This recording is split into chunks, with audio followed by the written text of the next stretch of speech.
ಭಾಳ ದಿನಗಳ ಆದ ಮೇಲೆ ಸ್ವಿಗ್ಗಿಗೆ ಮತ್ತೆ ಬಂದಿದ್ದೀನಿ. ಆ್ಯಂಡ್ ಇವತ್ತು ನೋಡೋದಾದರೆ ತುಂಬ ಗ್ರ್ಯಾಂಡಾಗಿ ವೆಲ್ಕಮ್ ಮಾಡಿದ್ರು ನನಗೆ.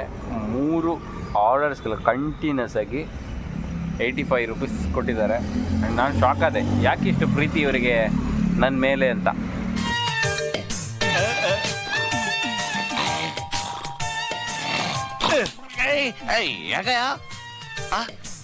ಏನ್ ಬಾಬಿದಾ, ಚೆನ್ನಾಗಿದ್ಯಾ? ಅಪ್ಪ ಅಮ್ಮ ಚೆನ್ನಾಗವ್ರಾ? ಹಲವು ದಿನಗಳ ನಂತರ ನಾನು ಸ್ವಿಗ್ಗಿಗೆ ಬಂದಿದ್ದೇನೆ. ಇಷ್ಟು ದಿನ ನಮಗೆಲ್ಲ ಸ್ವಿಗ್ಗಿ ಅಥವಾ ಝೊಮ್ಯಾಟೋನ ಅಂತ ಕನ್ಫ್ಯೂಷನ್ ಇರ್ತಿತ್ತು. ಈಗ ಅದೆಲ್ಲದರ ಜೊತೆಗೆ ಝೆಪ್ಟೋ, ಬಿಗ್ ಬಾಸ್ಕೆಟ್ ಅನ್ನೋ ಒಂದಿಷ್ಟು ವಿಷಯಗಳು ಕೂಡ ಸೇರಿಕೊಂಡಿದೆ. ಝೆಪ್ಟೋ ಮತ್ತು ಬಿಗ್ ಬಾಸ್ಕೆಟ್ ಕೂಡ ತುಂಬ ಟಕ್ಕರ್ ಕೊಡ್ತಿದೆ ಅಂತ ಕೂಡ ಕೇಳಿದೆ. ಆ್ಯಂಡ್ ಇವುಗಳ ಬಗ್ಗೆ ಯಾರಿಗಾದ್ರೂ ಗೊತ್ತಿದ್ರೆ ಅದು ಹೇಗೆ ಅಂತ ದಯವಿಟ್ಟು ಕಾಮೆಂಟಲ್ಲಿ ಹೇಳಿ, ವಿಡಿಯೋ ನೋಡೋರಿಗೆ ಅನುಕೂಲ ಆಗ್ಬೋದು. ಸೊ ತುಂಬ ದಿನದ ನಂತರ ಆದರೂ ಕೂಡ ಒಳ್ಳೆ ಅರ್ನಿಂಗ್ ಅಂತಲೇ ಅನ್ಕೊತೀನಿ. ನನ್ನ ಅರ್ನಿಂಗ್ಸ್ ಎಷ್ಟಾಯಿತು ಅನ್ನೋದನ್ನು ವಿಡಿಯೋ ಕೊನೆಯಲ್ಲಿ ಕೊಟ್ಟಿದ್ದೀನಿ, ನೋಡಿ.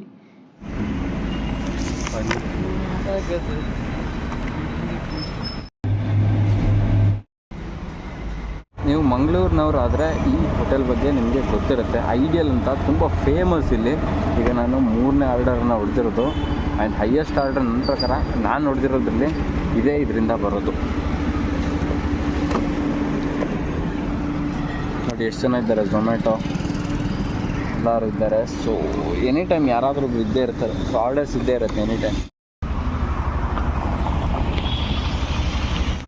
ನಾರ್ತನ್ ಸ್ಕೈ ಈ ಒಂದು ಅಪಾರ್ಟ್ಮೆಂಟಿಗೆ ಬಂದರೆ ನಿಜವಾಗ್ಲೂ ನಾವು ನಮ್ಮ ಗಾಡಿನ ಕಳ್ಕೊಂಡ್ಬಿಡ್ತೀವಿ. ಎಲ್ಲಿ ಇಟ್ಟಿದ್ದೀವಿ ಅಂತಲೇ ಗೊತ್ತಾಗಲ್ಲ, ಅಷ್ಟು ಬೇಸ್ಮೆಂಟ್ ಇದೆ ಇಲ್ಲಿ. ನಾನು ಅಡ್ವೈಸ್ ಕೂಡ ನೋಡ್ಕೋಬೋದೆ, ಮಾಡಬೇಡಿ ಅಂತ. ನಾನು ಗಾಡಿನ ಕಳ್ಕೊಂಡೆ, ಹೋಗ್ಬೇಕು ನಾನು ನೋಡೋದು ಎಲ್ಲಿದ್ದಾನೆ. ಹೇಳ್ತಾ ಇದ್ದೆ ಅಂತಂದರೆ, ಈ ಕೆಲವು ಅಪಾರ್ಟ್ಮೆಂಟ್ಗಳಿರುತ್ತೆ. ಸೊ ಗಾಡಿನ ಎಲ್ಲಿ ಇಟ್ಟಿದ್ವಿ ಅಂತಲೇ ಗೊತ್ತಾಗಲ್ಲ, ಅಷ್ಟು ದೊಡ್ಡದಾಗಿರುತ್ತೆ. ಪಾರ್ಕಿಂಗ್ ಕೂಡ ತುಂಬ ಬೇಸ್ಮೆಂಟ್ಗಳಿರುತ್ತೆ. ಸೊ ಈಗ ನಾನು ಬಂದಿದ್ದೆ ನಾರ್ತನ್ ಸ್ಕೈ. ಇದೇನಿದೆ ತುಂಬ ಹೋದ ಸಲ ಬಂದಾಗಲೂ ನಾನು 2 ಸಲ ಬಂದಾಗ ಯಾವ ಫ್ಲೋರಲ್ಲಿ ಇಟ್ಟಿದ್ದೀನಿ ಅಂತಲೇ ಗೊತ್ತಾಗಲ್ಲ ಗಾಡಿನ. ಸೊ ಹಂಗಾಗುತ್ತೆ. ಸೊ ಈ ಸಲ ಅದನ್ನೇ ಎಕ್ಸ್ಪ್ಲೇನ್ ಮಾಡ್ತಾ ಬರ್ತಾಯಿದ್ದೆ. ಸೊ ಹಿಂಗೆ ಮಾಡಬೇಡಿ ಅಂತ. ಬಟ್ ನನ್ನ ಗಾಡಿ ನಿಜವಾಗ್ಲೂ ನಾನು ಎಲ್ಲಿಟ್ಟೆ ನನಗೆ ಗೊತ್ತಾಗಲಿಲ್ಲ. 2 ಸಲ ಆಯಿತು. ಅಂದರೆ ಕರೆಕ್ಟಾಗಿ ಕೇಳ್ಕೊಳ್ಳಿ, ವಾಚ್ಮ್ಯಾನ್ಗಳೆಲ್ಲ ಇರ್ತಾರಲ್ಲ. ಸೊ ಕ್ಲಿಯರಾಗಿ ಕೇಳ್ಕೊಬೇಕು, ಅಂದರೆ ನಿಮ್ಗೆ ಟೈಮ್ ಉಳಿಯುತ್ತೆ. ಸೊ ಈ ಗ್ಯಾಪಲ್ಲಿ ಇನ್ನೊಂದು ನೀವು ಆರ್ಡರ್ನ ಹೊಡಿಬೋದು. ಸೊ ಕೆಲವು ಮಿಸ್ಟೇಕ್ಸ್ಗಳನ್ನ ಮಾಡ್ತೀವಿ, ಇದರಿಂದ ನಮ್ಮ ನೆಕ್ಸ್ಟ್ ಆರ್ಡರ್ ಅರ್ನಿಂಗ್ ಮಾಡೋರಿಗೆ ಪ್ರಾಬ್ಲಮ್ ಆಗುತ್ತೆ. ಸೊ ಅದನ್ನೇ ನಂಬ್ಕೊಂಡು ಯಾರ್ಯಾರು ಇರ್ತೀರಾ, ಸೊ ಈ ಎಲ್ಲ ಟ್ರಿಕ್ಸ್ಗಳನ್ನು ಫಾಲೋ ಮಾಡಿ. ಆ್ಯಂಡ್ ಸೊ ಎಲ್ಲದಕ್ಕೂ ಗೂಗಲ್ನ ನಂಬ್ಕೊಂಡು ಹೋಗ್ಬೇಡಿ. ಏನಕ್ಕೆ ಗೂಗಲ್ ಎಲ್ಲ ಟೈಮು ಕರೆಕ್ಟಾಗಿ ಲೊಕೇಶನ್ ತೋರಿಸಲ್ಲ. ಆ್ಯಂಡ್ ನಿಮ್ಮ ಹತ್ರ ಇರೋದು ಕೂಡ ಲಾಸ್ಟ್ ಆರ್ಡರ್ ಬಂತು.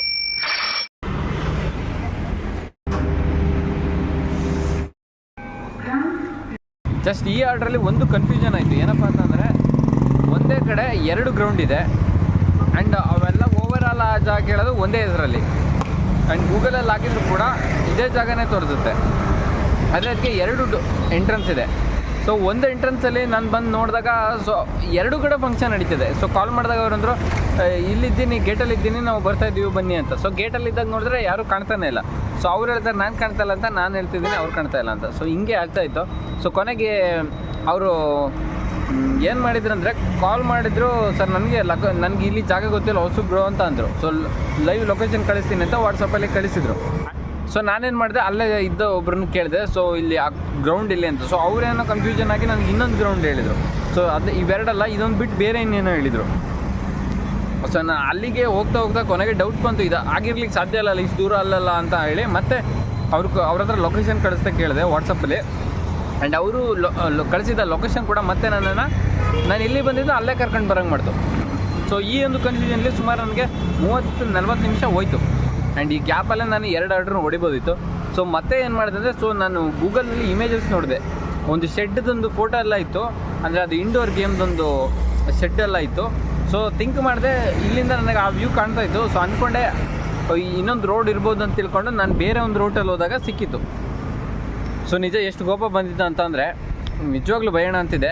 ಬಯೋದಕ್ಕೆ ರೀಸನ್ ಒಂದು, ಈ ಥರ ಟೈಮ್ ವೇಸ್ಟ್ ಆಗಿದ್ದು. ಇನ್ನೊಂದು, ಇದಕ್ಕಿಂತ ಮುಂಚಿನ ಆರ್ಡ್ರ್ ಒಬ್ಬ ನನಗೆ ಸ್ವಲ್ಪ ಚೊರೆ ಮಾಡ್ದ. ಒಂದು ಬಿಲ್ಡಿಂಗ್ ಎದುರುಗಡೆ ಒಂದು ಬೈಕನ್ನು ಸೈಡಲ್ಲಿ ನಿಲ್ಲಿಸಿರಲಿಲ್ಲ ಅಂತ. ಸೊ ಅವನಿಗೆ ಯಾರೋ ಬೈದರು ಅಂತ ನನಗೇನೋ ಚೊರೆ ಮಾಡ್ದ. ಸೊ ಆ ಕೋಪ ಇತ್ತು. ಆದರೆ ಹೇಳಬೇಕು ಅಂತಿದ್ದೆ, ಯಾಕಂದರೆ ನಾನೊಂದು ಸಿಟಿ ಒಂದು ರೌಂಡ್ ಹಾಕಿದಂಗೆ ಆಗಿತ್ತು. ಸೊ ಹೇಳುವ ಅಂತಲೇ ಇದ್ದೆ. ಬಟ್ ಆದರೆ ತುಂಬ ಕ್ಯೂಟಾಗಿದ್ಲು. ಅವಳನ್ನು ನೋಡಿದ್ರೆ ಯಾಕೋ ಬೈಲಿಕ್ಕೆ ಮನಸ್ಸಾಗಲಿಲ್ಲ. ಸೊ ಇರಲಿ ಬಿಡಿ ಅಂತ ನಾನೇ ಬಂದೆ ಹಾಗೆ ಸುಮ್ಮನೆ. Good luck sir. ಕಲ್ಮಶ ಇಲ್ದಿರೋ ನಿಮ್ಮ ಮುಖದಲ್ಲಿ ಅದೃಷ್ಟ ಲಕ್ಷ್ಮಿ ತಾಂಡವ ಆಡ್ತಿದ್ದಾಳೆ.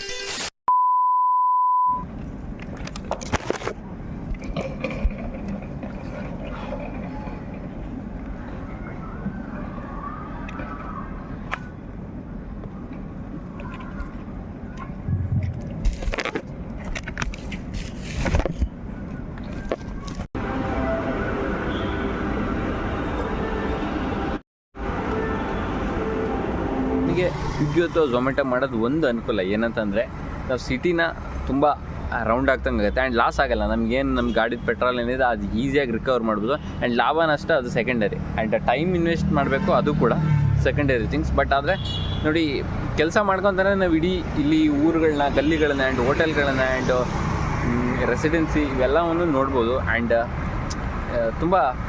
ತುಂಬ ನಾವು ರಿಚ್ ಆಗಿರೋ ಅಪಾರ್ಟ್ಮೆಂಟ್ಗಳೆಲ್ಲ ಇರುತ್ತಲ್ಲ, ನಮಗೆ ಈಸಿಯಾಗಿ ಎಂಟ್ರಿ ಸಿಗೋಲ್ಲ. ಬಟ್ ಸ್ವಿಗ್ಗಿ ಅಥವಾ ಝೊಮ್ಯಾಟೊ ಅಂತಂದಾಗ ನಾವು ಎಷ್ಟೋ ಸಲ ಈಸಿಯಾಗಿ ಎಂಟರ್ ಆಗಿ ನೋಡ್ಬೋದು.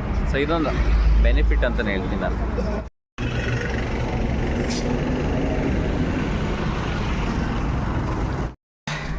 ಈ ಆರ್ಡರ್ನಲ್ಲಿ ಒಂದು ಕನ್ಫ್ಯೂಷನ್ ಆಯಿತು. ಏನಂತಂದರೆ ಎರಡಿತ್ತು, ಒಂದು ಹೋಟೆಲು ಆ್ಯಂಡ್ ಇನ್ನೊಂದು ಇವರ ಒಂದು ಲಾಡ್ಜ್ ಏನಿದೆ ಅದು. ಸೊ ನಾನೇನು ಮಾಡಿದೆ, ಹೋಟೆಲ್ಗೆ ಹೋಗಿದ್ದೆ 3rd ಫ್ಲೋರ್ಗೆ, ಆ್ಯಂಡ್ ಅಲ್ಲಿ ಇರಲಿಲ್ಲ.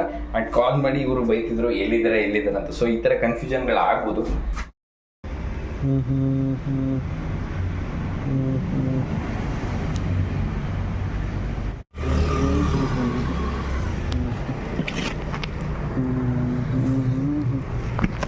ಓಕೆ, ನಂದು 12 ಗಂಟೆ 30 ನಿಮಿಷ ಆಯಿತು. ಸೊ ನಾನು 12 ಗಂಟೆ ತನಕ ಬುಕ್ ಮಾಡಿದ್ದೆ. ಸೊ ಕೊನೆ ಆರ್ಡರ್ನ ಕೊಟ್ಟು ಬರೋದ್ರೊಳಗಡೆ 12:30 ಆಯಿತು. ಸೊ ಓಕೆ, ಈಗ ನಾನು ನೆಕ್ಸ್ಟ್ ಸ್ಲಾಟ್ನ ಬುಕ್ ಮಾಡ್ತಾ ಇಲ್ಲ. ಯಾಕಪ್ಪ ಅಂತಂದರೆ ಸ್ಲಾಟ್ನ ಬುಕ್ ಮಾಡಿದ ಮೇಲೆ ಕಂಪ್ಲೀಟ್ ಮಾಡೋ ಥರ ಇದ್ದರೆ ಮಾತ್ರ ಬುಕ್ ಮಾಡಬೇಕು. ಇಲ್ಲಾಂದರೆ ನಮ್ಮ ಏನು ಅರ್ನಿಂಗ್ಸ್ ಮಾಡ್ತೀವೋ ಅದರಲ್ಲಿ ಮತ್ತೆ ಡಿಡಕ್ಷನ್ ಮಾಡ್ಕೊತಾರೆ, ಅಂದರೆ ಪೆನಾಲ್ಟಿ ಅನ್ನೋ ಥರ ಎಲ್ಲ ಹಾಕ್ತಾರೆ. ಸೊ ಆ ಒಂದು ರೀಸನ್ಗೆ ನಾನು ಇವಾಗ ಯಾವುದೇ ಗಿಗ್ಗಳನ್ನ ಬುಕ್ ಮಾಡ್ತಾ ಇಲ್ಲ. ಆ್ಯಂಡ್ ಈಗ ಏನಿಲ್ಲ. ಸೊ ನೆಕ್ಸ್ಟ್ ಪ್ಲ್ಯಾನ್, ಸೊ ಆದರೆ ಈವ್ನಿಂಗ್ ಮಾಡ್ತೀನಿ, ಇಲ್ಲಾಂದರೆ ನಾಳೆ ನಾಡಿದ್ದು ಮತ್ತೆ ಯಾವಾಗಾರ ಫ್ರೀ ಟೈಮ್ ಇದ್ದಾಗ ಮಾಡೋಣ. ಸೊ ಟೋಟಲ್ ಅರ್ನಿಂಗ್ಸ್ ಎಷ್ಟಾಯಿತು ಆ್ಯಂಡ್ ಎಷ್ಟು ಆರ್ಡರ್ಸ್ಗೆ ಅನ್ನೋದನ್ನು ಇಲ್ಲಿ ಹಾಕಿರ್ತೀನಿ. ಸೊ ನೋಡ್ಕೊಳ್ಳಿ. ಆ್ಯಂಡ್ ನಿಮ್ಮ ಸ್ವಿಗ್ಗಿ ಬಗ್ಗೆ ಏನಾದರೂ ಡೌಟ್ಸ್ಗಳಿದ್ದರೆ ಆ್ಯಂಡ್ ನಿಮ್ಮ ಎಕ್ಸ್ಪೀರಿಯನ್ಸ್ ಏನಾದರೂ ಇದ್ದರೆ ದಯವಿಟ್ಟು ಶೇರ್ ಮಾಡಿ. ಆ್ಯಂಡ್ ತುಂಬ ಕ್ವಶನ್ಗಳಿರುತ್ತೆ, ನನಗೆ ಗೊತ್ತು. ಆ್ಯಂಡ್ ತುಂಬ ಎಕ್ಸ್ಪೀರಿಯನ್ಸ್ ಕೂಡ ಮಾಡ್ತಾ ಇರ್ತೀನಿ ನಾನು. ಸೊ ನನ್ನ ಕಡೆಯಿಂದ ಒಂದು ರಿಕ್ವೆಸ್ಟ್ ಅಂದರೆ, ಸೊ ಫುಡ್ ಆರ್ಡ್ರ್ ಮಾಡೋರಿಗೆ, ಸೊ ನೋಡಿದ್ರಲ್ಲ ಇವತ್ತೇನೋ ಸರ್ದಿತ್ತು, ಒಂದು ಆರ್ಡರ್ಗೆ 60 ರೂಪಾಯಿ ಎಕ್ಸ್ಟ್ರಾ ಸಿಕ್ತು. ಬಟ್ ಎಲ್ಲ ಟೈಮು ಹಂಗೆ ಇರಲ್ಲ. ನಮ್ಗೆ ಮಿನಿಮಮ್ ಸಿಗೋದು 25 to 30, ಅಂದರೆ 25ರಿಂದ 30 ರೂಪಾಯಿ ಮಾತ್ರ. ಸೊ ನಾವೆಲ್ಲ ಪಾರ್ಟ್ ಟೈಮ್ ಮಾಡ್ತಿದ್ದೀವಿ. ಸೊ ನಾವೇನು ಇದನ್ನೇ ನಂಬ್ಕೊಂಡಿಲ್ಲ. ಬಟ್ ಆದರೆ ಕೆಲವರು ಇದನ್ನೇ ನಂಬ್ಕೊಂಡಿರ್ತಾರೆ. ನಿಮ್ಮ ಕೈಲಾದರೆ ಸ್ವಲ್ಪ ಟಿಪ್ಸ್ ಕೊಡೋಕ್ಕೆ ಟ್ರೈ ಮಾಡಿ. ಈಗ ಜಾಸ್ತಿ ಬೇಡ, ಒಂದು 10 ರೂಪೀಸ್ 20 ರೂಪೀಸ್ ಮಿನಿಮಮ್ ಕೊಟ್ಟರೆ ಅವ್ರಿಗೆ ಒಂದು ಖುಷಿ ಆಗುತ್ತೆ. ಸೊ ಇದು ನನ್ನ ರಿಕ್ವೆಸ್ಟ್, ಯಾರ್ಯಾರು ಫುಡ್ಡನ್ನು ಆರ್ಡ್ರ್ ಮಾಡ್ತೀರಾ ಅವರಿಗೆ. ಆ್ಯಂಡ್ ಒನ್ ಮೋರ್ ಥಿಂಗ್, ನೀವು ಯಾವ ಅಡ್ರೆಸ್ ಹಾಕಬೇಕಾದ್ರೆ ತುಂಬ ಕನ್ಫ್ಯೂಷನ್ ಇರುತ್ತೆ, ಕೆಲವು ಸಲ ಗೂಗಲ್ ತೋರಿಸಲ್ಲ. ಸೊ ಆ ಸಮಯದಲ್ಲಿ ಏನು ಮಾಡಿ ಅಂದರೆ, ನಿಮ್ಮ ನಿಯರ್ ಬೈ ಇನ್ನೊಂದು ಲೊಕೇಶನ್ ಇದ್ದರೆ, ಅಂದರೆ ಒಂದು ಲ್ಯಾಂಡ್ಮಾರ್ಕ್ಗಳನ್ನು ಜಾಸ್ತಿ ಹಾಕಿ. ಸೊ ಇದರಿಂದ ನಮಗೆ ಹುಡುಕಲಿಕ್ಕೆ ಈಸಿ ಆಗುತ್ತೆ. ಓಕೆ, ಈಗ ನಾನು ಮಂಗಳೂರಿನ ಕದ್ರಿ ದೇವಸ್ಥಾನ ಹತ್ರ ಬಂದಿದ್ದೀನಿ. ಇಲ್ಲಿ ಒಂದು ಒಳ್ಳೆ ಊಟ ಮಾಡಿ ರೂಮ್ಗೆ ಹೋಗಿ ಪಚ್ಕೊಳ್ಳೋದು. ಓಕೆ, ಏನಾದರೂ ಡೌಟ್ಸ್ಗಳಿದ್ರೆ ಹಾಕಿ. ಆ್ಯಂಡ್ ಎಲ್ಲೇ ಇರಿ, ಹೇಗೆ ಇರಿ, ಚಾನೆಲ್ನ ಲೈಕ್ ಮಾಡಿ, ಕಮೆಂಟ್ ಮಾಡಿ, ಆ್ಯಂಡ್ ಶೇರ್ ಮಾಡಿ. ಜೊತೆಗೆ ಸಬ್ಸ್ಕ್ರೈಬ್ ಆಗೋದನ್ನು ಮರಿಬೇಡಿ. ಮತ್ತೆ ಸಿಗೋಣ. ಜೈ.